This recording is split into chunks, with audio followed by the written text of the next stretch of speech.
Après avoir boudé les assises nationales de la refondation organisées par les autorités de la transition, le cadre d'échange des partis et regroupements politiques pour une transition réussie revient encore à la charge. Cette fois-ci pour rejeter les conclusions des dites assises, notamment le chronogramme qu'elle propose. C'était ce mercredi 5 janvier 2022 à travers une conférence de presse tenue au siège du Parena, un des nombreux alliés du cadre. Une conférence de presse qui se veut tout de même unitaire puisque plusieurs autres partis et mouvements politiques se sont joints au cadre d'échange pour se faire entendre d'une seule voix. On note parmi eux la CRT d'Issa Kaoudjim et le collectif pour la défense de la République, CDR du célèbre chroniqueur Issou Bachili d'Irasbat. Après une déclaration conjointe de la synergie Sauvons le Mali, lue par le porte-parole du cadre Ismaël Sako pour annoncer le rejet tout simplement du chronogramme proposé par les autorités, les responsables du mouvement n'ont pas manqué de réitérer leur désaccord avec les autorités sur bon nombre de points concernant la gestion de la transition.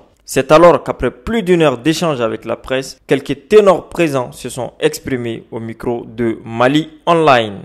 Bien écoutez, aujourd'hui c'est une conférence unitaire de près de 200 organisations qui ont décidé de se donner la main pour dire non à une transition qui s'étend sur 5 ans, 6 ans.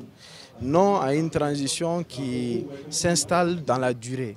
Non au fait qu'aujourd'hui, une situation est en train de se créer pour que les gens oublient la démocratie, oublient les bénéfices. Le ministre des Affaires étrangères a très clairement annoncé qu'il y avait une base de discussion sur 5 ans.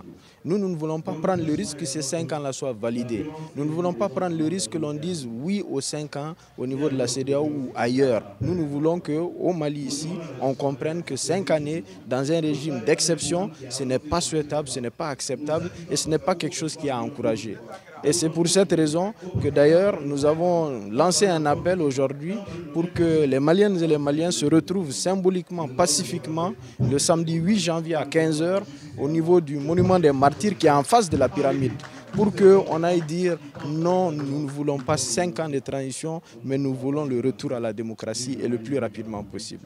Nous, regroupements, partis politiques, associations et tous ceux de bonne foi ont participé aussi à ces assises qui s'est révélé de la mascarade, de la tricherie, de se mettre ensemble pour dire non à une dictature militaire. Même si on n'arrive pas à organiser les élections à date due, et ils doivent reconnaître qu'ils ont échoué, et de mettre vraiment une structure consensuelle avec des mécanismes soutenus par nos partenaires.